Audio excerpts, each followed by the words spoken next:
राजा निरंजन एक युवा राजा थे। उनके राज्य का विस्तार बड़ी तेजी से हो रहा था, लेकिन उन्हें एक अजीब समस्या का सामना करना पड़ रहा था। एक बहुत ही सुंदर स्त्री, बला की खूबसूरत, लेकिन वो सम्मोहन में बड़ी कुशल थी। उसने न सिर्फ इस राज्य बल्कि कई राज्य में अपना जादू चला रखा था। सम्मोहित करके वो लोगों से कुछ भी काम करवाती थी। राज्य में चोरी, लूटपाट और खून आम बात हो गई थी उस स्त्री का, लेकिन अभी तक कोई पता नहीं लगा पाया था, न ही ठीक से उसके बारे में कोई बता पा रहा था। आए दिन राजा के सामने कोई न कोई याचना लेकर राजमहल आता था। राज्य में चर्चा थी उस स्त्री का अंतिम शिकार राजा होगा, क्योंकि राजा को सम्मोहित करके वो राज्य की रानी बनना चाहती है। तब से राजा की सुरक्षा भी और बढ़ा दी गई। एक दिन एक भाई अपनी बहन के साथ राजमहल में आया। दोनों की हालत बहुत खराब थी। भाई अपने बहन के माथे पर हाथ रखाया था।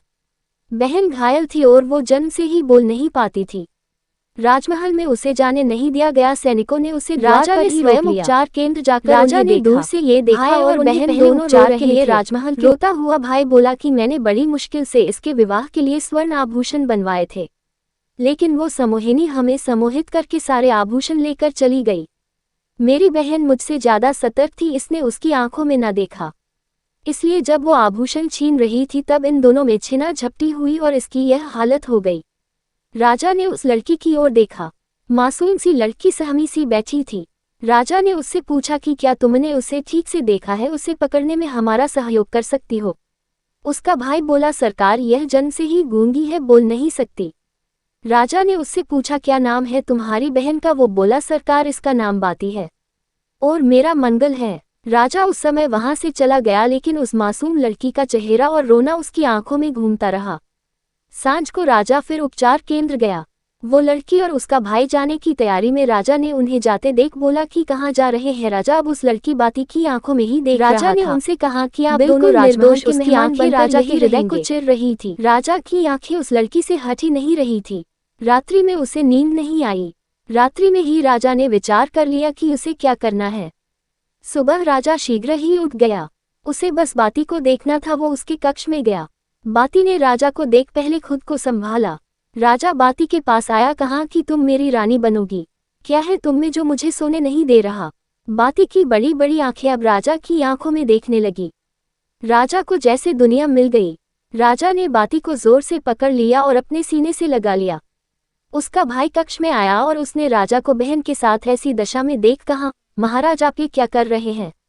राजा ने बोला, अब ये हमारी रानी बनेगी। बाती ने शर्म से आंखें झुका ली। राजा ने अपने मंत्रीगण को कहा कि कल ही उनका विवाह होगा, प्रबंध किया जाए। राजा के महामंत्री को खबर खुशी के साथ थोड़ी संकोची भी लगी। तभी अचानक द्वार पर एक लड़की बहुत रो रही थी। महामंत्री वहां गए। देर बाद समझ आया, उन्हें पता चला कि वो लड़की के वश में नहीं सकती, ऐसा कहना चाह रही। महामंत्री को अब शक होने लगा। उसे पता चल गया था कि यह उसकी असली बहन है और राजा भी अब उस सम्मोहिनी के वश में। राजा एक पल के लिए भी उसका हाथ वो छोड़ नहीं पा रहा था। सम्मोहिनी भी राजा को इस हालत में देख बहुत खुश हो रही थी। वो सोच रही थी, ये राजा तो अब मेरे लिए मरने को भी तैयार हो जाएगा, बस मुझे इसे इसी तरह सम्मोहित करके रखना होगा। महामंत्री को लग गया कि राजा को अब इस स्त्री के चुंगल से छुड़ाना होगा।